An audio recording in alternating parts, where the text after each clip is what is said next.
Silhouette est la plus montagneuse, la plus découpée des îles Seychelles, d'où son nom. Elle est aussi la plus sauvage.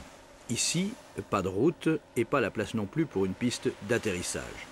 Pas d'avion donc, mais une liaison plus ou moins quotidienne par hélicoptère. Silhouette compte 200 habitants, tous d'origine africaine, à l'exception d'un unique blanc, mais africain tout de même, puisqu'il vient d'Afrique du Sud, et se consacre ici, en pleine forêt tropicale, à la préservation des tortues. Il y a aussi un lodge, un hôtel fait de pavillons cachés sous les arbres et dont la clientèle constitue les seuls visiteurs étrangers. Ce qui laisse parfaitement indifférents les Silhouettois adultes, mais continue à intriguer les enfants. Autrefois, on produisait ici beaucoup de coprah, mais aujourd'hui, les noix qui tombent des cocotiers ont surtout une fonction, donner du travail aux balayeuses. Car ce qui frappe à Silhouette, c'est l'extrême propreté. Il y a même le long de l'unique chemin un conteneur pour les bouteilles vides et un autre pour les boîtes. Je vous laisse apprécier l'orthographe, c'est du créole.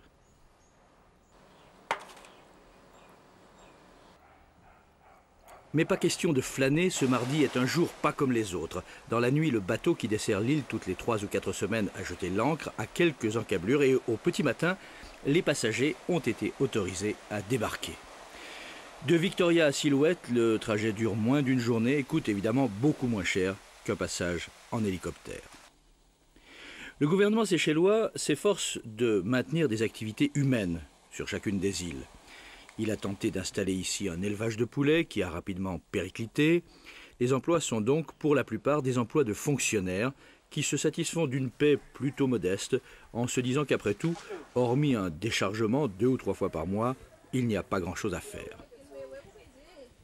Ce qui n'est vrai qu'en partie, car si tout travail mérite salaire, tout salaire mérite également travail, et vous allez le voir, car après l'arrivée des passagers, il va s'agir d'effectuer les déchargements, et tout ça va se passer sous l'œil de quelqu'un qui est à l'ombre, très calmement, sans activité particulière, mais quelqu'un qui a un rôle très important. En effet, l'esclavage ne règne plus ici, mais dans la maison qui fut jadis celle des colons, un homme veille, c'est le vice-régisseur de l'île, Holden Philoé. Je dois distinguer, parce qu'il y a 2 catégories de travailleurs ici. Il y a les femmes, qu'on peut dire, elles travaillent très dur, et les hommes, parfois, ils travaillent s'ils veulent. Bon, on doit être, si vous voulez, les pousser, repousser tout le temps, et on doit être sur place pour les assurer qu'ils travaillent. Ils peuvent vous voir venir, ils peuvent vous voir venir, et ils peuvent cacher, et si vous tournez le dos, ils peuvent se rencontrent et là ils bavardent, et quand ils vous voient venir, là, ils s'épargnent, ils commencent à travailler.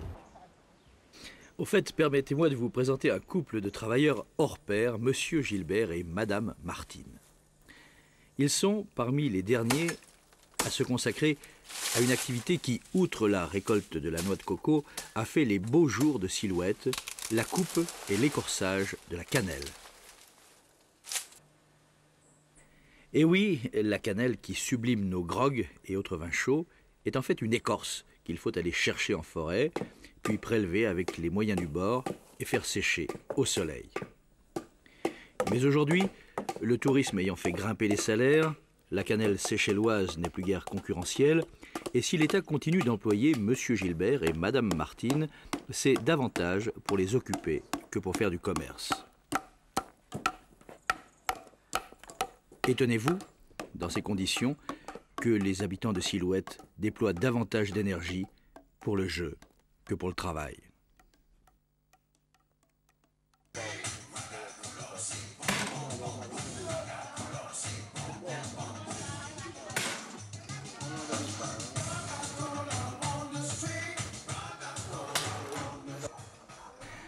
Demain sera une nouvelle et dure journée de labeur, vivement la fin de la semaine.